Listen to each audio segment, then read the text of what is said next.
say so, for you have just declared activity to be only a kind of synthetic object, or conjunctive relation experienced between bits of experience already made. But what made them at all? What propels experience überhaupt into being? There is the activity that operates.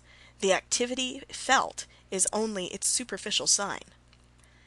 To the metaphysical question, popped upon us in this way, I must pay serious attention ere I end my remarks. But before doing so, let me show that without leaving the immediate reticulations of experience, or asking what makes activity itself act, we still find the distinction between less real and more real activities forced upon us, and are driven to much soul-searching on the purely phenomenal plane. We must not forget, namely, in talking of the ultimate character of our activity experiences, that each of them is but a portion of a wider world, one link in the vast chain of processes of experience out of which history is made. Each partial process, to him who lives through it, defines itself by its origin and its goal. But to an observer with a wider mind span, who should live outside of it, that goal would appear but as a provisional halting place, and the subjectively felt activity would be seen to continue into objective activities that led far beyond.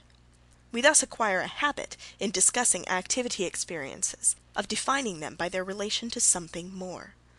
If an experience be one of narrow span, it will be mistaken as to what activity it is, and whose. You think that you are acting while you are only obeying someone's push. You think you are doing this, but you are doing something of which you do not dream. For instance, you think you are but drinking this glass, but you are really creating the liver cirrhosis that will end your days. You think you are just driving this bargain, but, as Stevenson says somewhere, you are laying down a link in the policy of mankind. Generally speaking, the onlooker, with his wider field of vision, regards the ultimate outcome of an activity as what it is more really doing, and the most previous agent ascertainable being the first source of action, he regards as the most real agent in the field. The others but transmit that agent's impulse. On him we put responsibility. We name him when one asks us, who's to blame? But the most previous agents ascertainable, instead of being of longer span, are often of much shorter span than the activity in view. Brain cells are our best example. My brain cells are believed to excite each other from next to next by contiguous transmission of catabolic alteration, let us say, and to have been doing so long before this present stretch of lecturing activity on my part began. If any one cell group stops its activity, the lecturing will cease or show disorder of form. Cessante causa cessat et effectus. Does this not look as if the short-span brain activities were the more real activities, and the lecturing activities on my part only their effects? Moreover, as Hume so clearly pointed out, in my mental activity situation, the words physically to be uttered are represented as the activity's immediate goal. These words, however, cannot be uttered without intermediate physical processes in the bulb and vagi nerves, which processes nevertheless fail to figure in the mental activity series at all. That series, therefore, since it leaves out vitally real steps of action, cannot represent the real activities. It is something purely subjective. The facts of activity are elsewhere. They are something far more interstitial, so to speak, than what my feelings record. The real facts of activity, that have in point of fact been systematically pleaded for by philosophers, have, so far as my information goes, been of three principal types. The first type takes a consciousness of wider time span than ours to be the vehicle of the more real activity. Its will is the agent, and its purpose is the action done. The second type assumes that ideas struggling with one another are the agents, and that the prevalence of one set of them is the action. The third type believes that nerve cells are the agents, and that the resultant motor discharges are the acts achieved. Now, if we must derealize our immediately felt activity situations for the benefit of either of these types of substitute, we ought to know what the substitution practically involves.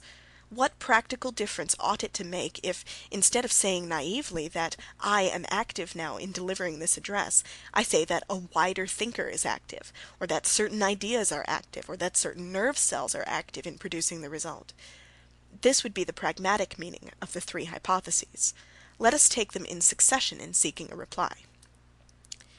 If we assume a wider thinker, it is evident that his purposes envelop mine. I am really lecturing for him, and although I cannot surely know to what end, yet if I take him religiously, I can trust it to be a good end, and willingly connive. I can be happy in thinking that my activity transmits his impulse, and that his end prolongs my own. So long as I take him religiously, in short, he does not derealize my activities. He tends rather to corroborate the reality of them, so long as I believe both them and him to be good. When we now turn to ideas, the case is different, inasmuch as ideas are supposed by the association psychology to influence each other only from next to next. The span of an idea or pair of ideas is assumed to be much smaller instead of being larger than that of my total conscious field. The same results may get worked out in both cases, for this address is being given anyhow. But the ideas supposed to really work it out had no provision of the whole of it. And if I was lecturing for an absolute thinker in the former case, so by similar reasoning are my ideas now lecturing for me, that is, accomplishing unwittingly a result which I approve and adopt. But when this passing lecture is over, there is nothing in the bare notion that ideas have been its agents that would seem to guarantee that my present purposes in lecturing will be prolonged. I may have ulterior developments in view, but there is no certainty that my ideas as such will wish to or be able to work them out. The like is true if nerve cells be the agents. The activity of a nerve cell must be conceived of as a tendency of exceedingly short reach, an impulse barely spanning the way to the next cell, for surely that amount of actual process must be experienced by the cells, if what happens between them is to deserve the name of activity at all. But here again the gross resultant, as I perceive it, is indifferent to the agents, and neither wished, nor willed, nor foreseen. Their being agents now congruous with my will gives me no guarantee that like results will recur again from their activity. In point of fact, all sorts of other results do occur. My mistakes, impotencies, perversions, mental obstructions, and frustrations generally are also results of the activity of cells. Although these are letting me lecture now, on other occasions they make me do things that I would willingly not do. The question, whose is the real activity, is thus tantamount to the question, what will be the actual results? Its interest is dramatic. How will things work out? If the agents are of one sort, one way. If of another sort, they may work out very differently. The pragmatic meaning of the various alternatives, in short, is great. It makes no merely verbal difference which opinion we take up. You see it is the old dispute come back, materialism and teleology, elementary short-span actions summing themselves blindly, or facts foreseen ideals coming with effort into act. Naively we believe, and humanly and dramatically we like to believe, that activities both of wider and of narrower span are at work in life together, that both are real, and that the long-span tendencies yoke the others in their service, encouraging them in the right direction, and damping them when they tend in other ways. But how to represent clearly the modus operandi of such steering of small tendencies by large ones is a problem which metaphysical thinkers will have to ruminate upon for many years to come. Even if such control should eventually grow clearly picturable, the question how far it is successfully exerted in this actual world can be answered only by investigating the details of fact. No philosophic knowledge of the general nature and constitution of tendencies, or of the relation of larger to smaller ones, can help us to predict which of all the various competing tendencies that interest us in this universe are likeliest to prevail. We know as an empirical fact that far-seeing tendencies often carry out their purpose, but we know also that they are often defeated by the failure of some contemptibly small process on which success depends. A little thrombus in a statesman's meningeal artery will throw an empire out of gear. I can therefore not even hint at any solution of the pragmatic issue. I have only wished to show you that the issue is what gives the real interest to all inquiries into what kinds of activity may be real. Are the forces that really act in the world more foreseeing or more blind? As between our activities as we experience them and those of our ideas or of our brain cells, the issue is well defined. I said a while back that I should return to the metaphysical question before ending, so with a few words about that I will now close my remarks. In whatever form we hear this question propounded, I think that it always arises from two things: a belief that causality must be exerted in activity, and a wonder as to how causality is made.